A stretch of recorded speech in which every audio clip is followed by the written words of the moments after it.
un tema tan sensible que tiene sus especificidades, que nos obliga a nutrirnos de la experiencia, del conocimiento y de los aportes de actores que vienen trabajando mucho en este tema. El derecho internacional de los derechos humanos está teniendo en los últimos años una evolución muy marcada de la normativa internacional que afecta a esta materia, particularmente por la sanción y ratificación por muchos estados de la Convención de los Derechos de las Personas con Discapacidad. Y además, yo diría, por interpretaciones de esa convención que ha dado su órgano autorizado, que es el Comité de Naciones Unidas para Derechos de las Personas con Discapacidad. Después de haber leído el informe del mecanismo en Argentina, me sorprendió y me preocupó leer el alto número de personas que son hospitalizadas y sometidas a tratamiento sin consentimiento, ya que, si yo lo entendí bien, de más de 2.000 personas internadas en 162 instituciones, solo 25% de ellos habían realizado un consentimiento informado. Si bien se ha avanzado mucho en la internación de personas, estamos terminando el año 2020, que es el año que la reglamentación de la ley estableció como el fin de los establecimientos monovalentes,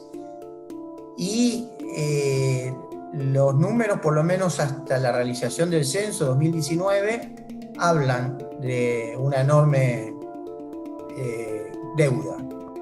Esto requiere un trabajo evidentemente de naturaleza social, una política pública que genere opciones para muchas personas que están internadas en esas inmensas instituciones, en las cuales muchas de ellas, si recuperaran su libertad, podrían avanzar con su vida si en un primer momento se les diera una alternativa y se les diera la infraestructura necesaria para hacerlo. Cuando nosotros llegamos a la cárcel, fuimos a monitorear entonces un dispositivo carcelario para mujeres donde eventualmente debía aplicarse la Ley Nacional de Salud Mental.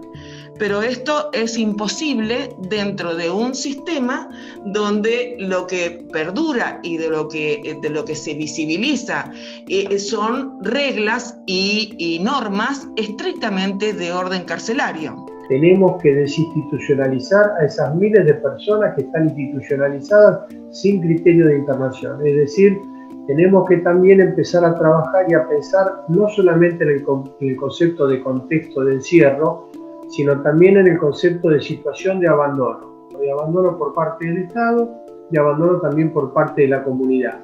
Pero no bastaría con la normativa y las decisiones políticas de implementación si no se suman amplios sectores con voluntad de transformar este estado de cosas.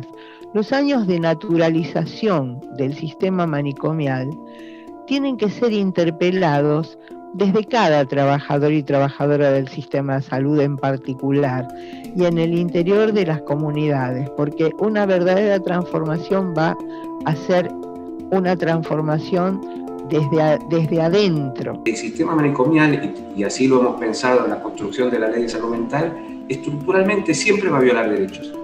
Es decir, no es que pueden o no suceder violaciones de derechos humanos en los hospitales monovalentes, sino que por su propia conformación, por el lugar que ocupan en la sociedad, necesariamente, aunque no existan hechos aberrantes como torturas, como encierros en salas de aislamiento, como electroshock, el solo hecho de permanecer en una institución total ya implica una violación de derechos, porque nadie puede desarrollar un proyecto de vida en una institución manicomial. En los lugares de encierro de personas con padecimiento mental, digo los manicomios públicos, pero también los lugares privados, se violan los derechos humanos.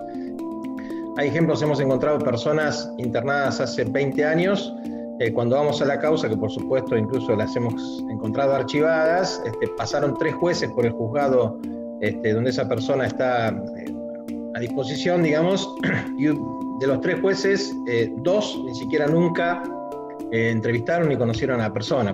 Y el COVID, porque no podemos dejar de hablar del COVID, visibilizó de alguna manera la utilización de las desigualdades sociales, y claramente puso la salud mental en la agenda del Estado, ¿no? Porque todas y todos vivimos las consecuencias del encierro, ¿no? El confinamiento, el distanciamiento físico, el distanciamiento social, y particularmente infancias institucionalizadas son las que más han sufrido las consecuencias del COVID, ¿no? Nos parece importante situar a los encierros de las mujeres como parte de esas construcciones de ciertas hegemonías de pensamiento que podríamos determinar patriarcales, donde se puede situar la opresión de las mujeres, ¿no?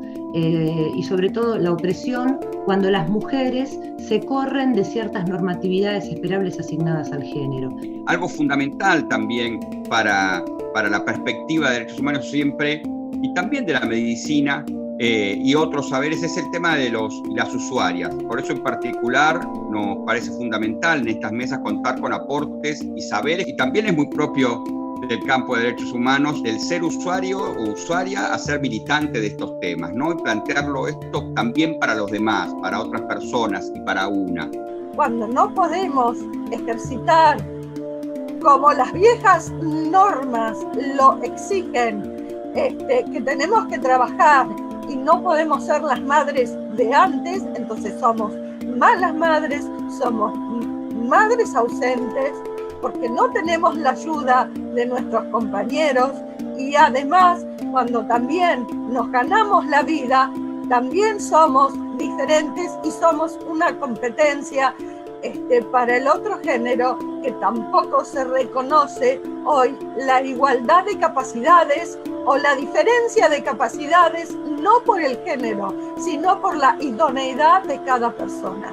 Porque a mí hoy en día no se me permite ver a mis hijos ni a mis nietas, porque no estoy capacitada, porque estoy loca. Entonces, es de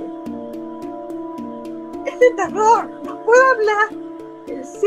Como dije, en pleno cuarto del siglo XXI. Ya estamos en el 2021. No puede ser esto. Es que estemos siguiendo discutiendo sobre el rol de la mujer. Es inconcebible.